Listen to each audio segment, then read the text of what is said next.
Assalamualaikum warahmatullahi wabarakatuh. Halo semua, jumpa lagi kita di channel ini.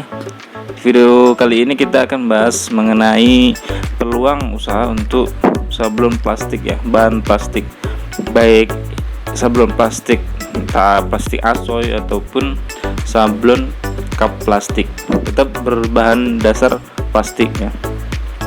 Peluang usahanya untuk plastik ini bisa dibilang ya menjanjikan, karena semakin banyak orang tentu akan perlu bahan-bahan plastik untuk sebagai media packing ya. Untuk pemula ya biasanya kan terkendala dengan modal ya. Bagi teman-teman yang punya modal lebih mungkin bisa langsung terjun ke ini sablon cup.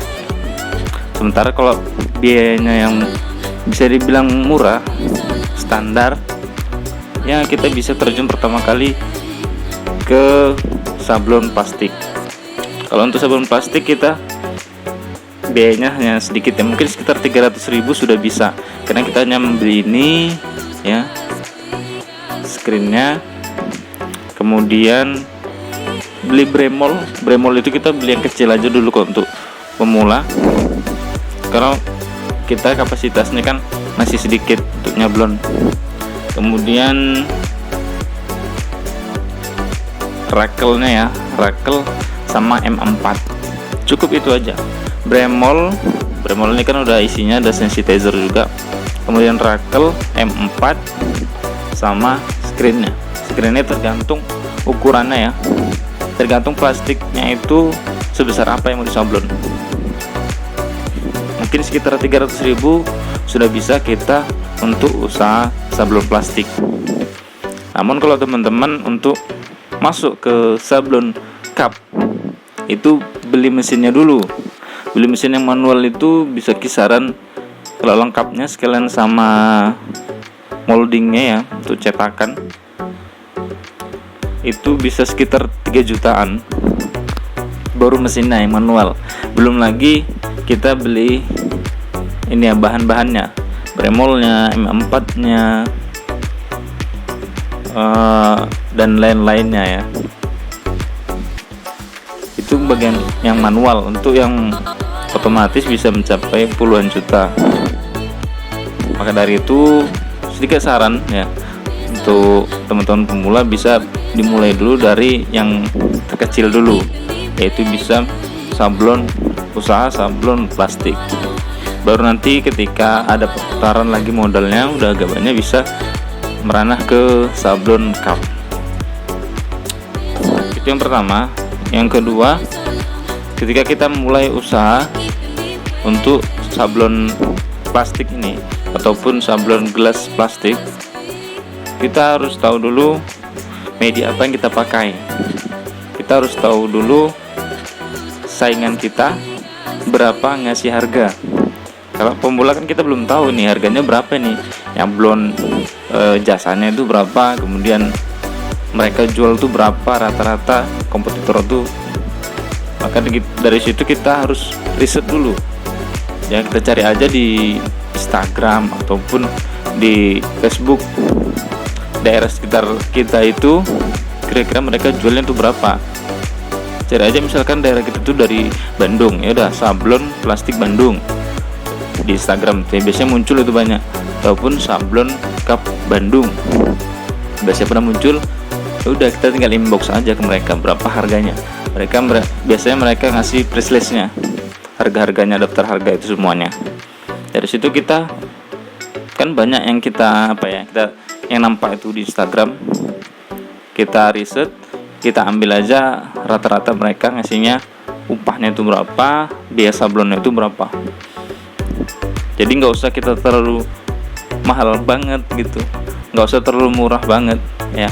Ikutin aja harga pasar tuh berapa gitu, supaya kita bisa dapat untungnya juga lebih atau sama dengan para kompetitor kita. Itu ya yang kedua.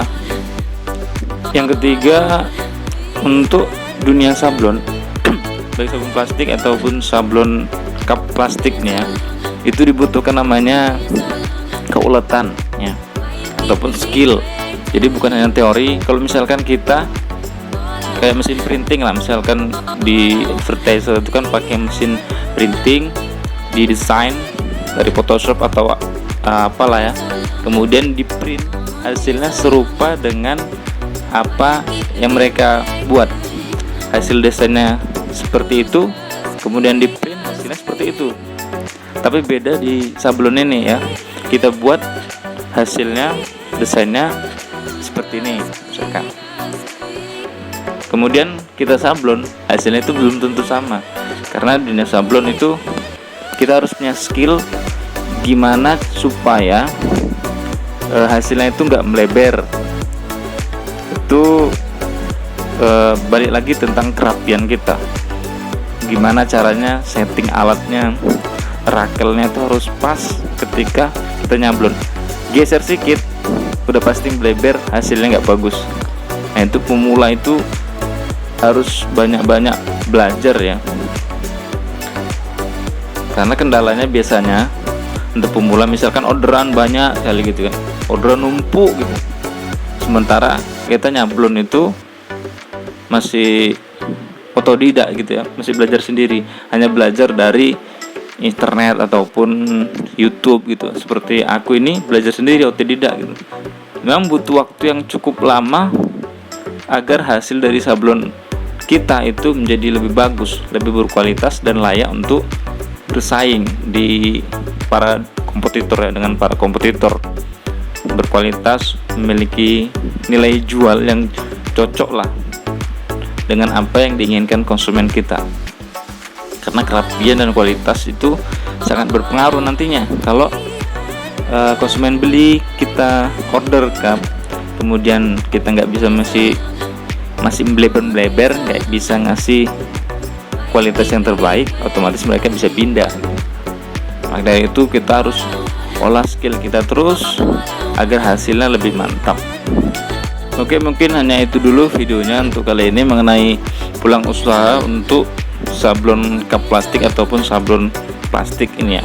Masih ada video lanjutannya nanti, ini tunggu aja video ini, teman-teman tonton dulu, nanti kemudian aku buatkan video lanjutannya ya, karena masih banyak lagi faktor-faktor yang ataupun strategi-strategi bagi para pemula untuk mulai bisnis sablon plastik ataupun sablon cup plastik.